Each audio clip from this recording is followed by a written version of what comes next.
तो आज का जो टॉपिक है वो है डिमांड बेस्ड बिजनेस। अब डिमांड बेस्ड बिजनेस किस तरीके से किया जाता है उसको हम डिकोड करेंगे, उसे आज एक्सप्लेन करने की मैं तुम्हें कोशिश करता हूँ। एक एक पॉइंट्स पे नजर देना और ध्यान से सुनना कि मैं किस चीज की बात कर रहा हूँ, कैसे डिमांड बेस्ड बिजनेस जो है तो सेटल किया जाता है। स्टार्टिंग की जो कोर सोच होती है वो किस कहाँ से स्टार्ट होती है। एक साइकोलॉजी की अगर मैं बात करूँ तो डिमांड बेस्ड बिजनेस की कैसे साइकोलॉजी बिल्डअप होती है।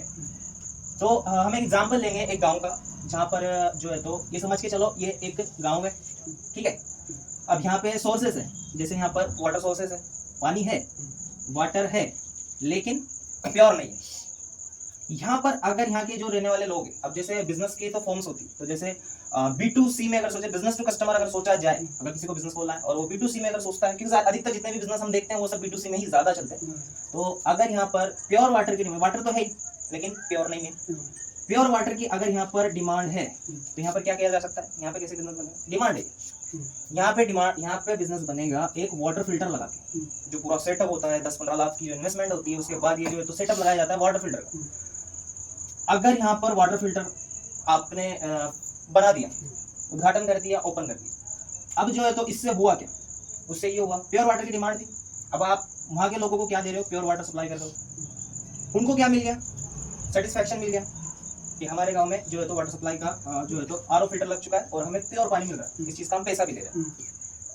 इनको क्या मिल गया, जिसने स्टार्ट किया था उनको मिल गया बिजनेस, क्योंकि डिमांड थी और सप्लाई इन्होंने कर दी। डिमांड एंड सप्लाई पे बिजनेस चलता है, इनका बिजनेस सक्सेसफुल हो गया। समझ में आ रहा है यहाँ तक?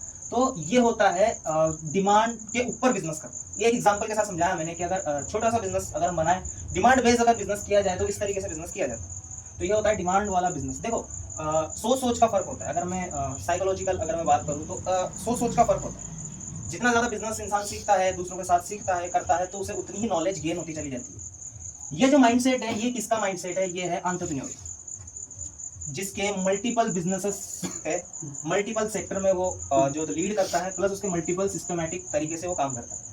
ये एंटरप्रेन्योर वाला माइंडसेट होता है। जो डिमांड बेस्ड बिजनेस ज्यादातर वही लोग करते हैं जिनका एंटरप्रेन्योर वाला डिमांड होता है। और देखो कुछ लोग ऐसे हैं जो स्किल बेस्ड बिजनेस करना चाहते हैं। जैसे ये स्किल बेस्ड बिजनेस है कि भाई मेरे पास ये स्किल है, मैं एक टेलर हूँ और मैं चाहता हूँ कि मैं एक दुकान खोलूँ और सिर्फ मैं कपड़े सीऊं। उसे नहीं पता कि मार्केट में डिमांड है, ऑलरेडी कितनी दुकान है, कितना कंपटीशन है, उसे उस चीज से फर्क नहीं, लेकिन उसे स्किल है तो उसके बेसिस पे वो जो है तो अपना कारोबार चालू करता है।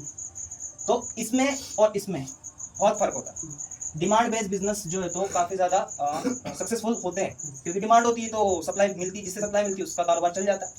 तो इस तरीके से डिमांड बेस्ड बिजनेस जो है तो किया जाता है। और आगे भी इस चैप्टर्स पर काफी सारी वीडियोस और काफी सारी नॉलेज बाकी है, इसलिए जुड़े रहो और फॉलो जरूर कर लेना। Thank you.